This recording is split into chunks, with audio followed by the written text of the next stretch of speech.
Assalamualaikum warahmatullahi wabarakatuh. Selamat bertemu kembali dalam video kali ini. Bagaimana kabarnya? Semuanya dalam keadaan sehat kan? Alhamdulillah. Semoga kalian selalu dalam keadaan sehat ya. Tetap semangat, tetap belajar. Anak-anak, pada minggu yang lalu kan anak-anak sudah Ibu beri beberapa pertanyaan ya. Kenapa kok baru masuk Ibu sudah memberikan beberapa pertanyaan, bahkan banyak ya, tidak hanya beberapa, 10 ya Gia, 10 pertanyaan. Tapi alhamdulillah anak-anak juga sudah mengerjakannya. Berarti itu tandanya bahwa kalian masih tetap bersemangat untuk belajar. Nah, tentunya dengan pertanyaan itu merupakan salah satu pembuka mindset kalian ya. Mindset itu cara berpikir kalian. Jadi mulai dibuka supaya pemikiran-pemikiran selanjutnya akan mudah masuk ke alam memori kalian semuanya, memori pemikiran kalian semuanya. Makanya kemarin tuh saya berikan pertanyaan atau ice breaking. Ice breaking itu kan memecahkan kebekuan es ya. Jadi Ibu buka supaya mindset kalian di dalam berpikir itu akan lebih gampang kalau sudah dibuka. Ibaratnya keran itu langsung dibuka, langsung airnya mengalir. Sehingga nanti pemikiran kamu itu juga akan seperti itu. Jadi begitu sudah dibuka langsung mengalirlah cara berpikir kalian itu. Nah, pada kesempatan ini Ibu pasti sudah punya gambaran atau Ibu yakin bahwa dengan pertanyaan kemarin kalian sudah berpikir, oh ternyata ini toh simulasi dan komunikasi digital itu dari pengertian awalnya. Kamu pasti akan meraba-raba, oh nanti akan kemana, berikutnya akan seperti itu.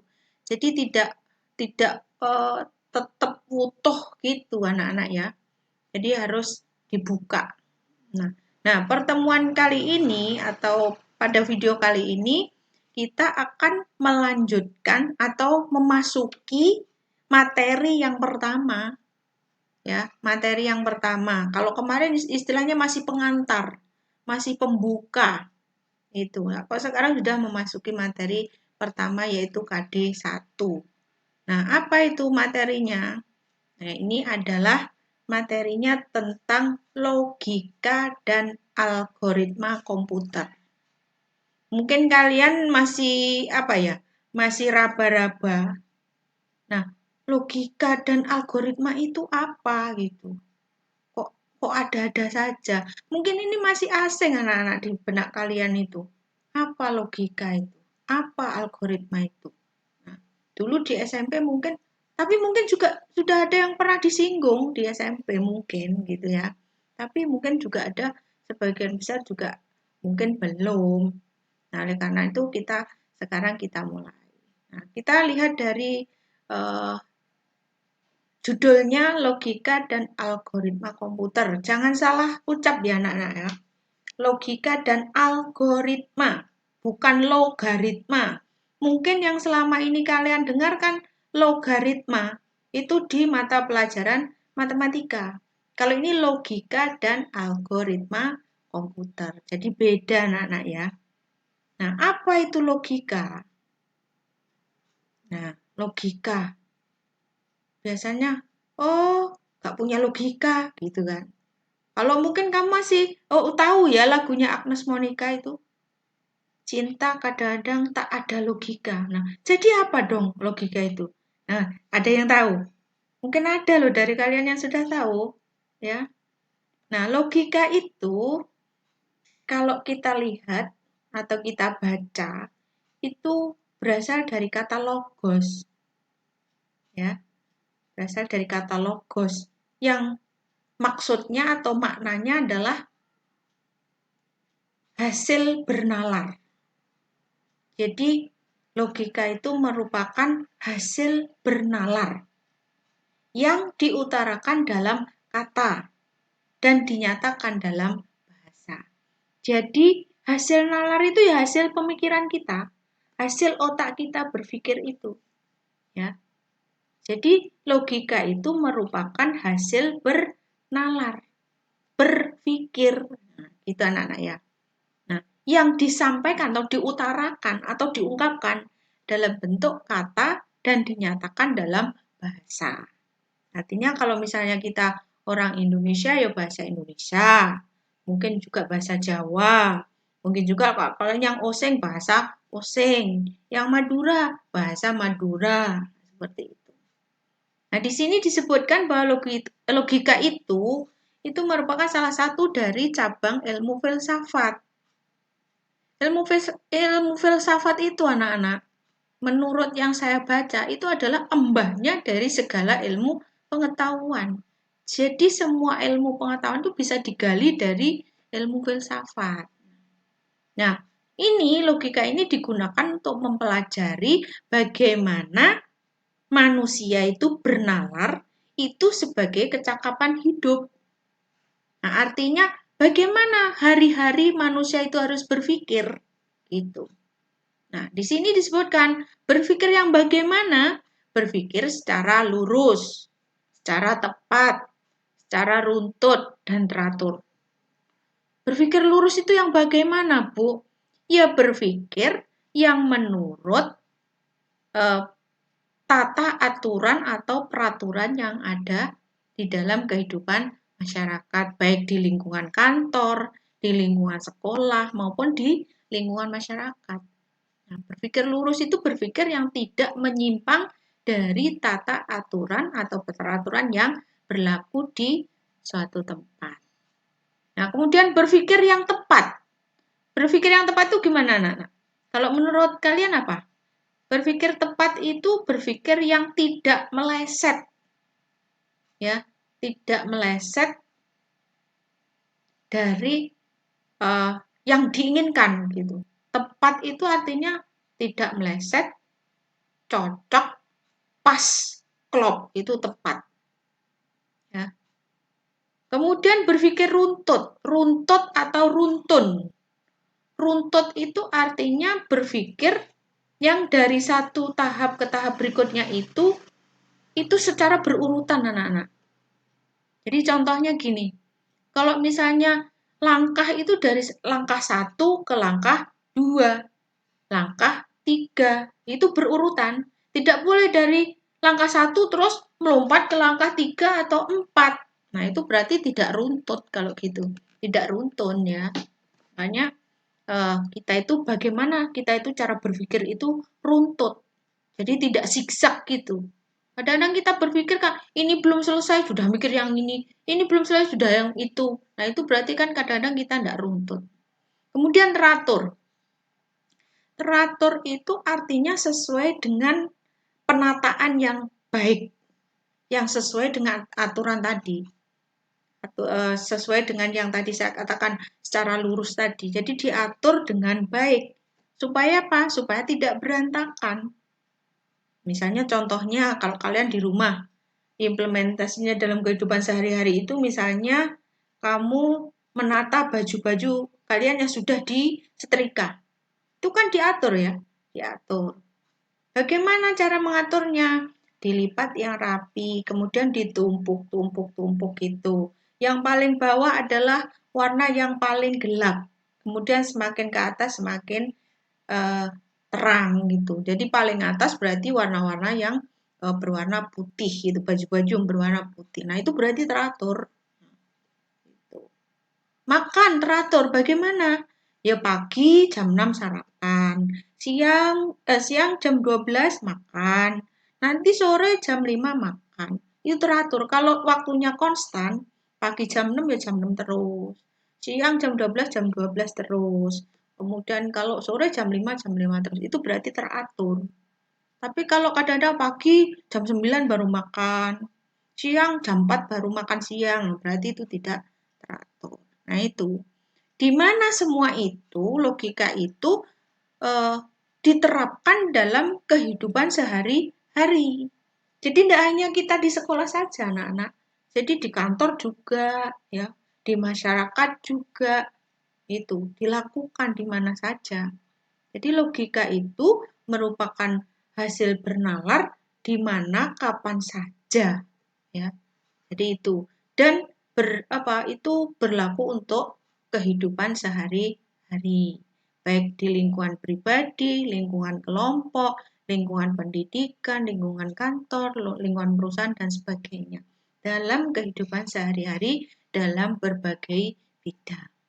Nah, itu anak-anak, itu logika. Berarti sekarang udah punya konsep kan kalau logika itu apa? Nah, sudah ngedong apa belum? Sudah kan? Oh, pasti sudah. Kan jelas ya. Nanti kalau misalnya penjelasan Ibu ini ndak gampang dipahami nanti bisa tanya ya. Bisa tanyanya di komen boleh, di WA boleh. Tapi bertanyanya pada saat jam pembelajaran materi ini. Jangan pembelajaran siang tanyanya malam. Mira udah tidur tuh, ya kan? Oke. Nah, ini dari sini udah bisa kan? Nah, sekarang kita lanjutkan. Tadi logika, sekarang algoritma. Apa algoritma itu? Ya. Ini ada yang terlewat sedikit anak-anak. Logika itu juga disebut alat untuk menjaga dari kesesatan bernalar. Kesesatan bernalar itu seperti apa sih anak-anak? Kamu pernah tahu nggak sih? Kesesatan bernalar itu merupakan bernalar atau berpikir yang tidak sesuai dengan aturan sebagaimana mestinya. Contoh, kalau mungkin ada pernah kalian lihat waktu di SMP, nah belum waktunya pulang, anak-anak ada yang sudah pulang lebih dulu. Belum bel sudah pulang, terus nerobos pagar tembok. Nah, namanya apa itu anak-anak? Kalau gitu tuh, namanya bolos itu. Tidak boleh itu. Berarti kalau ada anak yang pulang sebelum waktunya, kemudian tidak melalui pintu gerbang sekolah, melewati tembok pagar atau pagar tembok, nah itu berarti dia melakukan kesesatan bernalar. Jadi nalarnya sudah sesat anak-anak itu. Oh, siapa yo yang suka bolos melompat tembok? Nah, nggak boleh anak-anak. Itu berarti kamu mengalami kesesatan itu ya. Maka kalau sudah begitu, segeralah kembali ke jalan yang benar. Bagaimana? Yuk, pulangnya nunggu bel, kemudian lewatnya pintu gerbang. Jangan lompat tembok, ya. Berarti kamu mengalami kesesatan.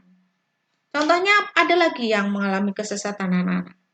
Ada. Contohnya, nek ujian nyontek buka buku atau sambil browsing. Nah, kamu berarti itu sudah apa? Sudah tersesat itu. Berpikirnya tersesat. Karena apa? Karena kamu harusnya belajar membaca buku, memahami isinya, sehingga pada saat ujian kalian bisa mengerjakan. Tapi ternyata apa? Nyontek, buka HP, browsing dengan HP, kemudian juga browsing di internet lewat komputernya. Nah, itu berarti kamu mengalami kesesatan bernalar itu anak-anak ya. Tidak boleh seperti itu.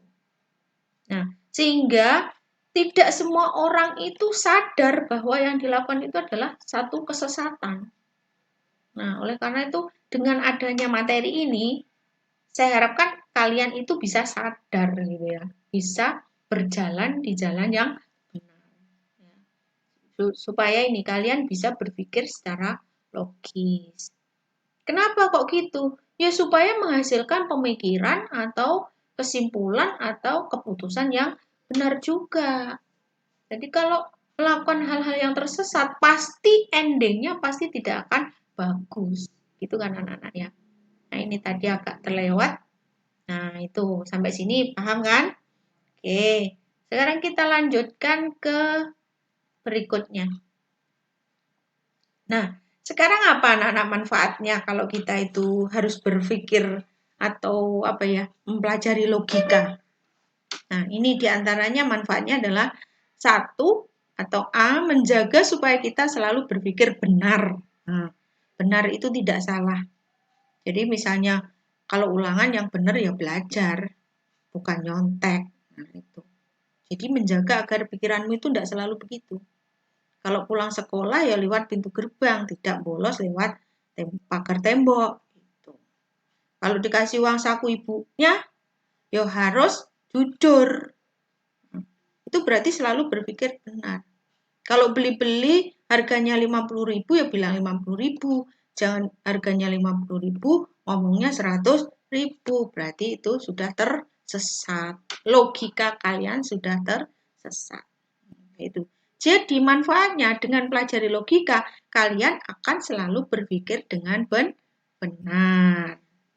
Kemudian yang kedua, membuat daya pikir menjadi lebih tajam dan menjadikan lebih berkembang.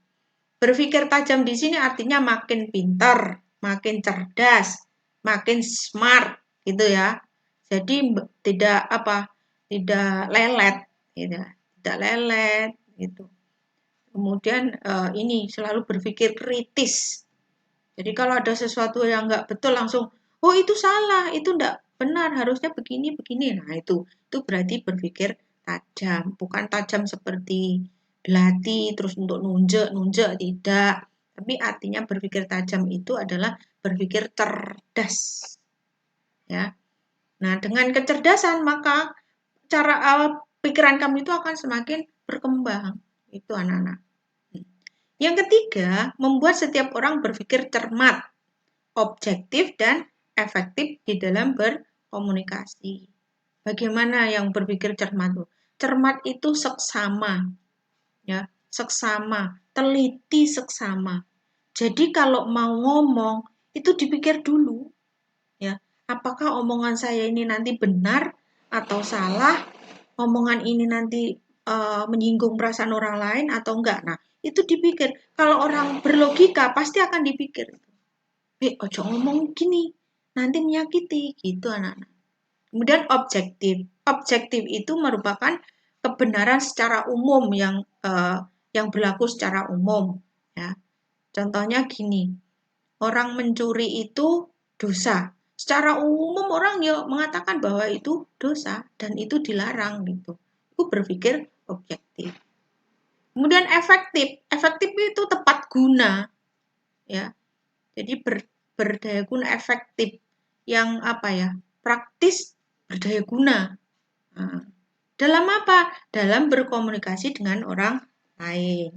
Kalau di rumah ya dengan keluarga, kalau di sekolah dengan teman, dengan para karyawan, dengan para guru, dengan bapak kepala sekolah.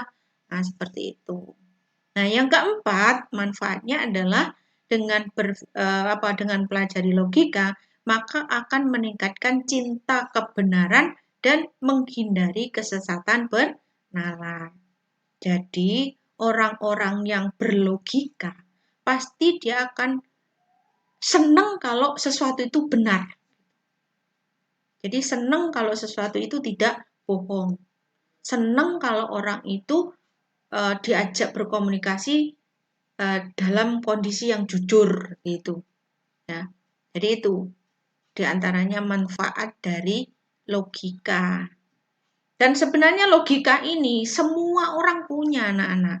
Cuma atau hanya ada beberapa atau banyak orang yang kurang menyadari itu sehingga melakukan kesalahan-kesalahan. Sehingga sebenarnya orang yang sudah tidak berpikir dengan benar itulah adalah orang-orang yang tersesat.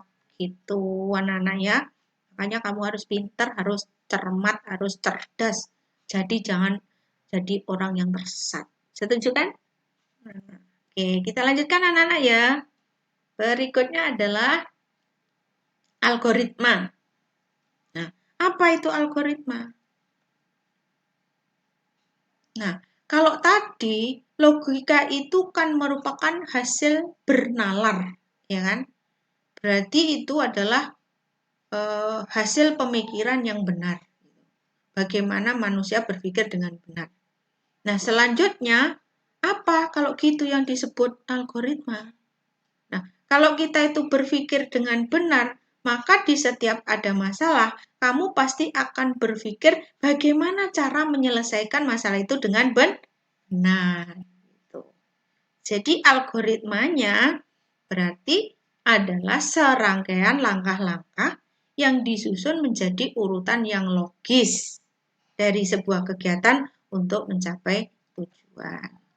Jadi ibaratnya kalau logikanya itu bagaimana kita berpikirnya, tapi kalau algoritma bagaimana langkah-langkahnya untuk mewujudkan berpikir kita tadi untuk menjadi langkah-langkah yang benar.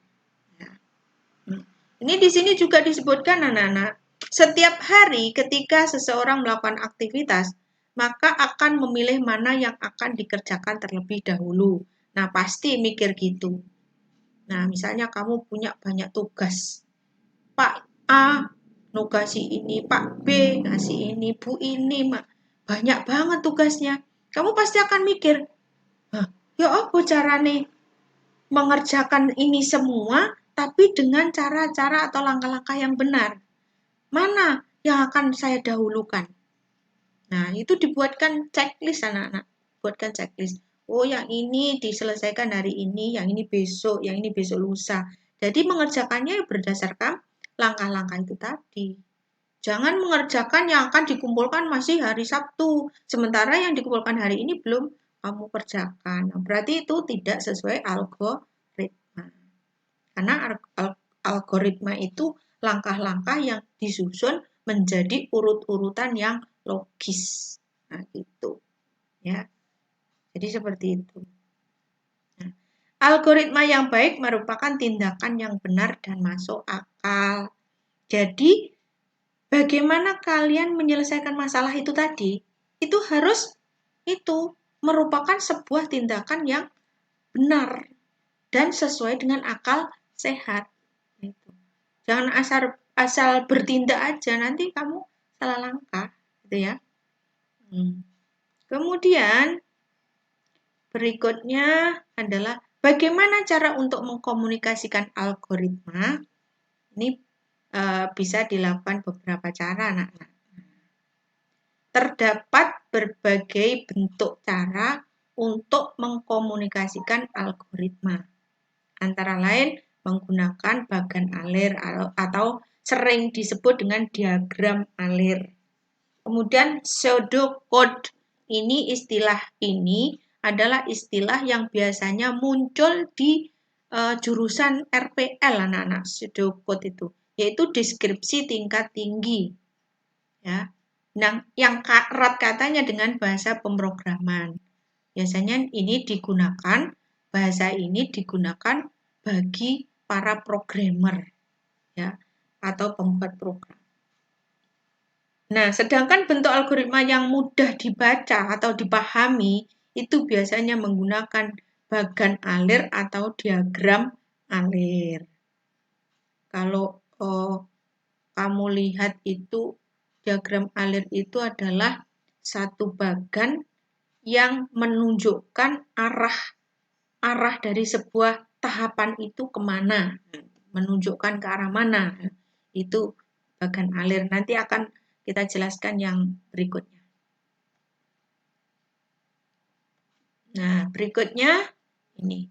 Di dalam diagram alir atau bagan alir, itu ada simbol-simbolnya anak-anak ya. Di mana tiap-tiap simbol itu ada maknanya. Yang pertama, nih ada simbol, ada kegunaan. Kalau kalian melihat simbol seperti ini pada bagan, struktur organisasi atau apa, atau bagan alir, mungkin kamu bisa lihat di sekolahan, di kelurahan, di kecamatan, atau bahkan di kabupaten, ada semacam diagram alir ya, atau kadang-kadang disebut flow chart ya, flow chart atau diagram alir, itu ada simbol-simbol seperti itu. Yang simbol seperti ini adalah simbol terminator. Simbol ini berfungsi untuk menandai awal dan akhir dari sebuah flowchart atau diagram alir. Nah, dan terdiri dari dua label, ada mulai, berarti mulai itu menandai awal flowchart atau diagram, dan akhir itu berarti menandai akhir dari sebuah flowchart atau diagram alir. Yang kedua itu adalah simbol proses. Ingat anak-anak ya, simbol-simbol ini tidak boleh ditempatkan di sembarang tempat, harus sesuai dengan kegunaannya.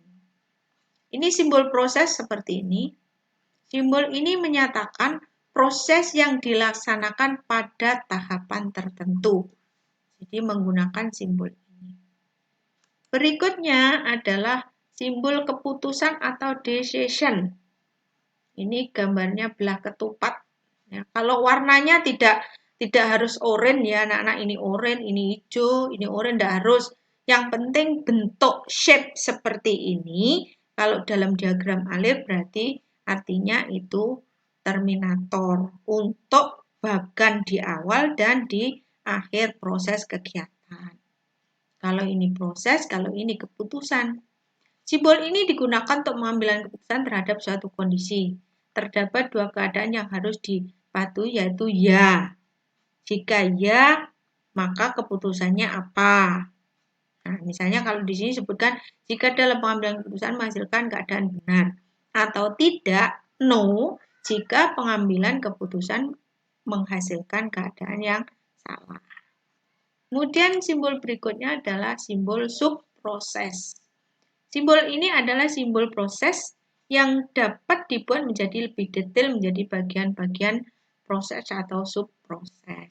Jadi ini sama-sama persegi 4 tapi beda ya anak-anak ya. Kalau di sini ada garisnya ini, kalau di sini polos. Kalau ini proses berarti ini subproses. Berarti subproses ini bagian dari proses.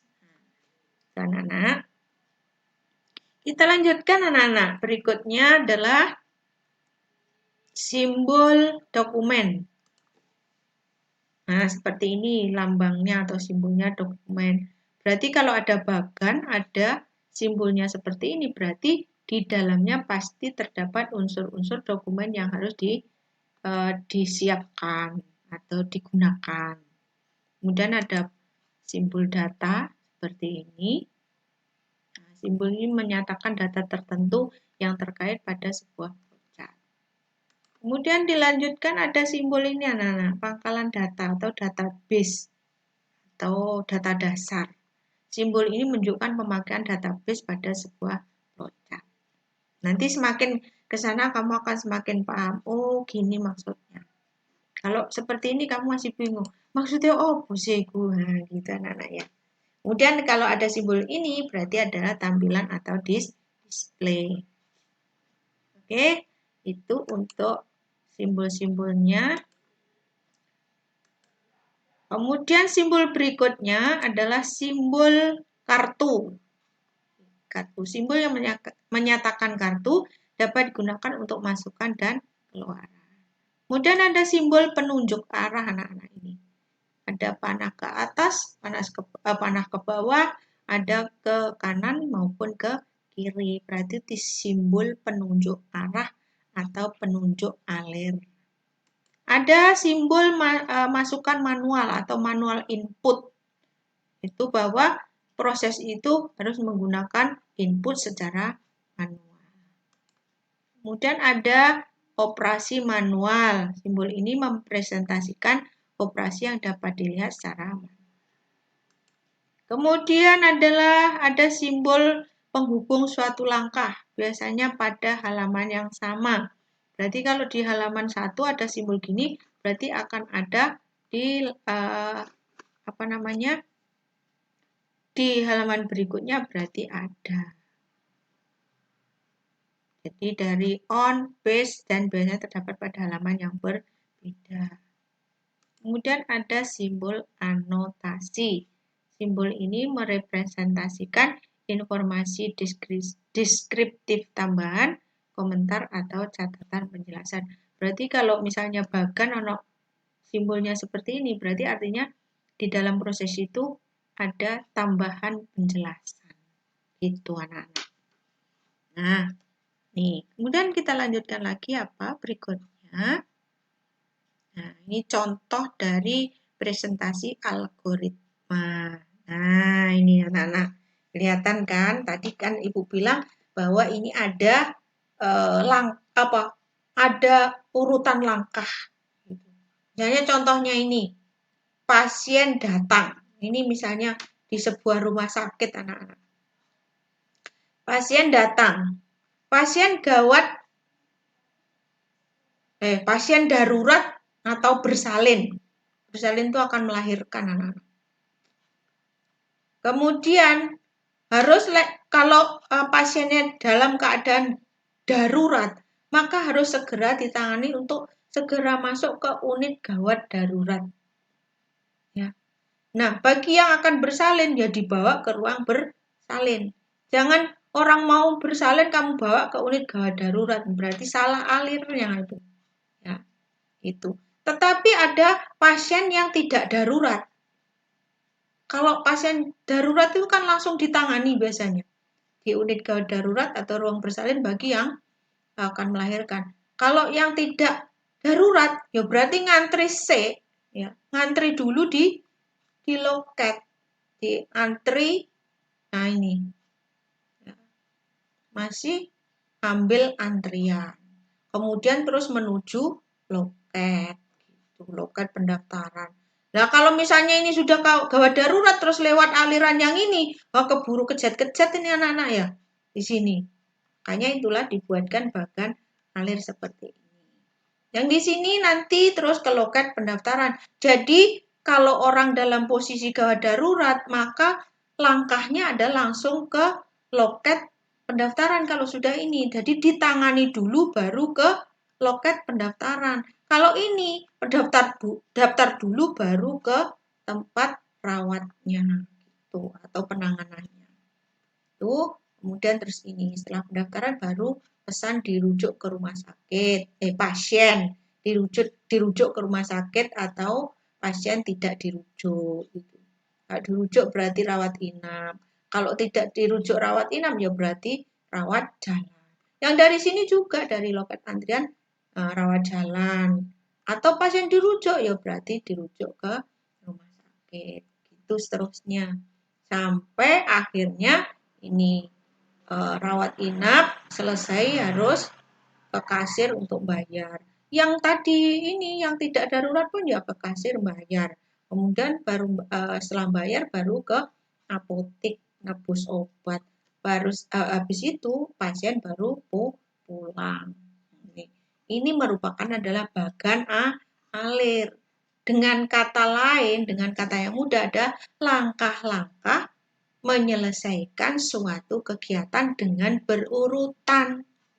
Itu anak-anak untuk enaknya ngomong ya. Nah, namanya diagram alir atau bagan alir atau flow chart. Gimana? Sudah paham belum?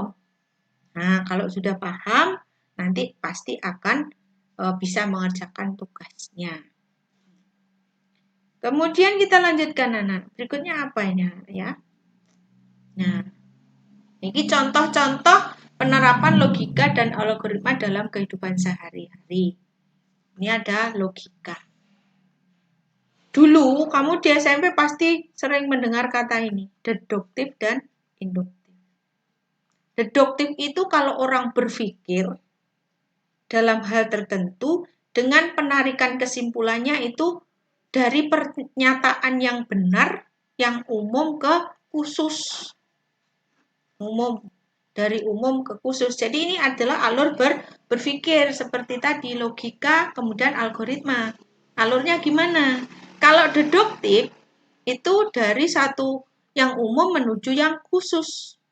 Contohnya nih, semua siswa SMK harus disiplin dan bertanggung jawab. Khususnya, Sandi adalah siswa SMK.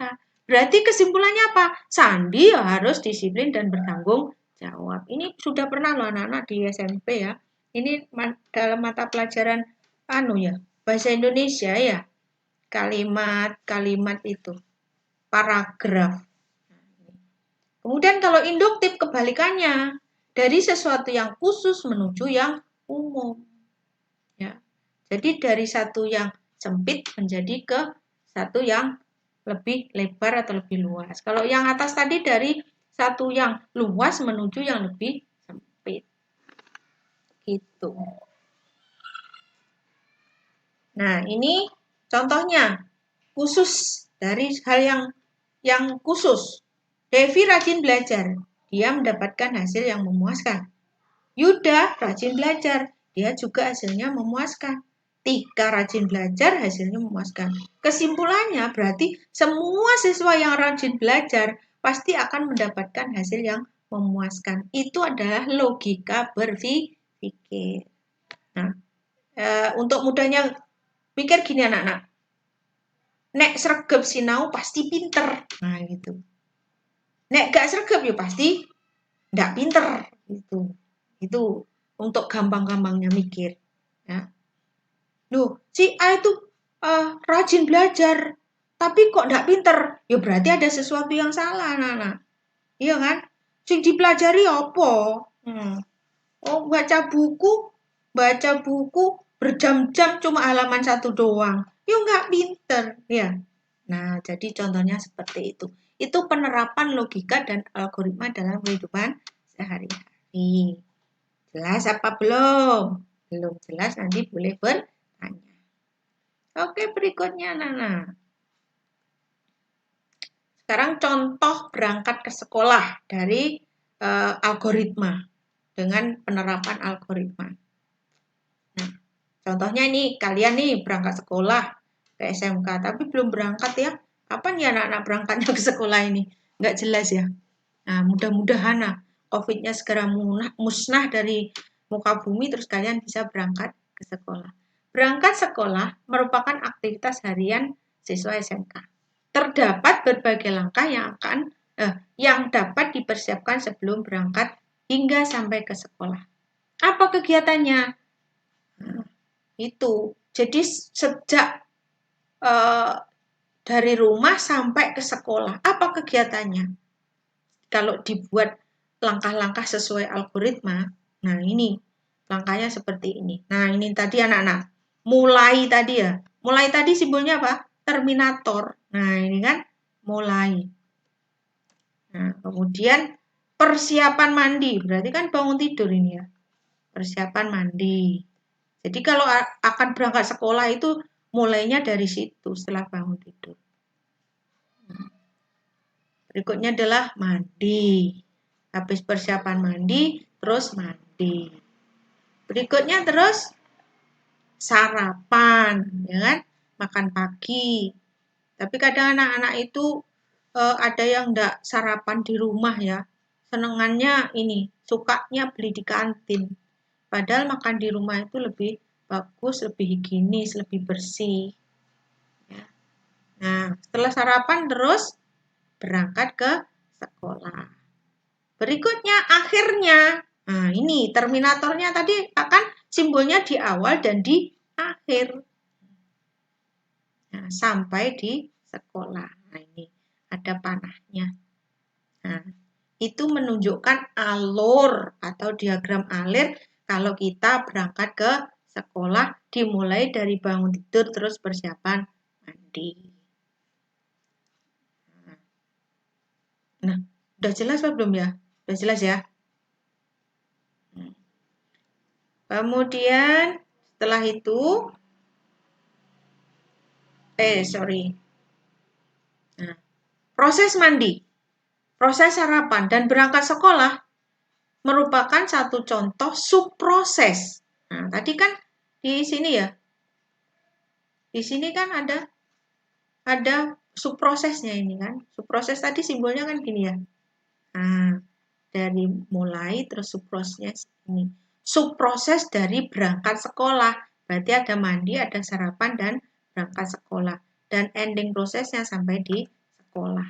Nah, sekarang proses mandi, subproses mandi, sarapan, dan berangkat sekolah merupakan salah satu contoh subproses. Di mana subproses ini dapat dibagi lagi menjadi proses-proses lainnya. Apa itu proses lainnya? Masing-masing akan dijelaskan melalui algoritma sebagai berikut. Nih, contoh alurnya atau diagram alirnya kalau ketika mandi. Tadi mandi kan subproses ya.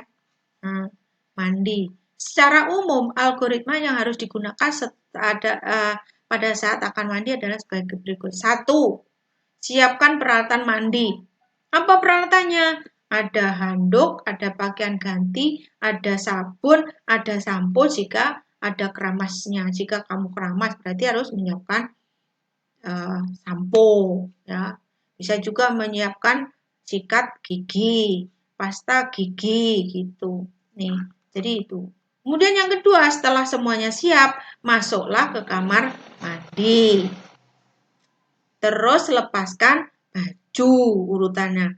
Jangan langsung masuk kamar mandi, bajunya belum dilepas, sudah disiram air. Berarti tidak sesuai dengan urutan algoritma. Jadi lepas baju, baru siramkan air ke seluruh tubuh. Gunakan sabun dan sampo jika keramas. Tapi kalau hanya mandi saja, berarti tidak perlu sampo. Bilas badan dengan air, gosok gigi, gunakan anduk untuk mereka seluruh badan atau tubuh jika kamu sudah selesai mandi. Pakailah baju ganti dan keluar dari kamar mandi. Ini semua anak-anak merupakan algoritmanya, diagram alirnya, urut-urutannya jika kita mandi. Oh, paham? Pasti paham. Ya. Jadi ini algoritmanya ketika mandi. Nah, kita lanjutkan. Nah, maka akan didapat subproses mandi sebagai berikut. Ini tadi. Jadi, algoritmanya tadi ini, ya, ini adalah algoritmanya. Maksudnya adalah langkah-langkah berpikirnya. Nah, ini terus bagannya. Ini bagannya, anak-anak. Nah, ini siapkan peralatan mandi, kemudian terus masuk kamar mandi, terus lepas baju, nah, terus guyur badan dengan air, terus lagi bersabun atau keramas, kemudian lanjutannya bilas badan dengan air, terus gosok gigi, terus pakai handuk, nah, terus pakai baju, dan selesai. Nah, tadi kan di awal kan pakai simbol terminator, kok ini tidak, Bu? Tidak, karena ini masih subproses dari mandi, bukan keseluruhan proses. Ya, itu kalau proses awal dan proses akhir. Karena ini masih subproses, berarti tidak menggunakan terminator baik di awal maupun di akhir, baik di sini maupun di sini. Tidak perlu menggunakan simbol terminator. Itu anak-anak.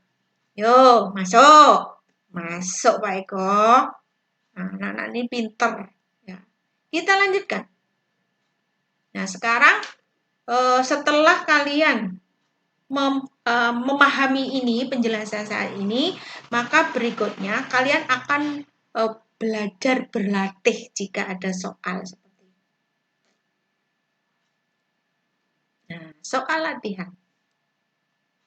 Nah, jadi nanti setelah kamu selesai melihat video ini kemudian kamu mengerjakan soal latihan ini ya anak-anak ya. Jadi buatlah algoritma dari kegiatan di bawah ini. Nah, tadi kan subprosesnya berangkat sekolah kan ada mandi. Nah, sekarang adalah sarapan. Sarapan adalah salah satu hal penting. Jadi habis mandi kan sarapan ya. Nah, salah satu hal penting yang dapat siswa lakukan sebelum berangkat ke sekolah. Sarapan akan memberikan nutrisi pada otak. Biasanya nih anak-anak ya, kalau pagi tidak sarapan, terus biasanya hari Senin itu upacara, berarti upacara belum mulai sudah pingsan. Itu. Makanya diwajibkan sarapan pagi dari rumah. Nanti kalau sudah kita berangkat ke sekolah ya, sarapan pagi dari rumah. Kalau tidak sempat ya berarti kudu bontot. Kamu bawa bekal dari rumah ya. Jadi dari rumah itu lebih bagus, anak-anak lebih lebih higienis, lebih bersih karena masakan orang tua sendiri. Kalau beli di kantin tuh kadang-kadang, nah, kita kan nggak tahu ya, itu bahannya dicuci apa enggak. Nah itu. Sarapan akan memberikan nutrisi pada otak yang akan membantu mempermudah menerima pelajaran. Oleh karena itu, biasanya siswa yang punya kebiasaan sarapan akan mempunyai prestasi lebih baik daripada siswa yang tidak sarapan. Biasanya anak-anak, kalau lapar itu malas berpikir, letih, lesu, lemah, lelah, ngantuk. Itu. Tapi kalau kita sudah sarapan, maka energi badan kita itu, tenaga kita itu full, seger pagi hari, ceria, happy. Nah, bisa menerima pelajaran dengan baik. Nah, pemane gurune ngajari enak. Itu tambah pinter. Tapi gurune nggak enak ya bomane. Mudah-mudahan ini saya ngomong ini suka. Kamu kalau nggak suka ya tidak apa-apa. Nah, itu. Kemudian pada pembahasan berikut penjelasan terkait sarapan akan membantu memahami bagan alir penggunaan algoritma. Nah, ini soalnya adalah algoritmanya adalah lihatlah makanan di meja makan. Apakah tersedia atau tidak? Nah, lihat kamu di meja makanku ada nggak sarapannya gitu. Ya, kamu lihat gitu. Ada nggak sarapannya? Nah, jika tersedia, ya, maka kamu boleh sarapan, memulai sarapan. Jika tidak, apa kamu ingin membuat sarapan sendiri atau membeli sarapan? Nah, ini nanti tuangkan dalam bentuk bagan alirnya ya. Jadi seperti kotak-kotak, terus dipanah, arahnya kemana gitu ya. Menggunakan simbol-simbol yang tadi. Seperti contohnya. Periksa apakah tersedia bahan makanan yang dapat dimasak. Nah, misalnya kamu lihat, tersedia sarapan tidak? Oh, jika tidak, nah, mikir kamu, kok gak ada sarapan? Enaknya apa ya? Ingin membuat atau membeli? Nah, dipikir, untung ruginya apa? Yang cepat lambatnya apa? Dihitung gitu. Nah, kalau misalnya diperiksa apakah tersedia makanan yang dapat dimasak, apa kamu akan memasak atau enggak? Nah, itu pun juga harus diwujudkan dalam bentuk diagram tadi. Nah, diagram dipanah. Oh, sarapan? Iya. Sarapan? Tidak. Nah, gitu. Nah, tidak terus apa? Kalau sarapan? Iya. Sarapan? Tidak. Terus kalau tidak terus ngapa? Beli apa? Buat. Buat ono bahannya apa enggak? Nah, kalau ada buat, kalau nggak ada beli nang warung gitu. Tapi itu kamu wujudkan dalam bentuk ini anak-anak, dalam bentuk simbol-simbol tadi sama panah-panah itu. Panah-panah itu menunjukkan langkah yang harus diikuti anak-anak ya. Nah, jadi kemana kamu harus berpikir kamu itu kemana setelah ini? Setelah kamu lihat meja makanan, kamu berpikir apa? Tersedia makanan apa enggak? Kalau enggak, berpikir apa berikutnya? Nah, itu. Tapi wujudkan dalam bentuk langkah-langkah berupa simbol-simbol terus diberi panah. Gitu ya anak-anak ya. Nah, mungkin ini yang perlu Ibu sampaikan untuk pertemuan kali ini. Mudah-mudahan kalian paham dan ini bisa kamu kerjakan.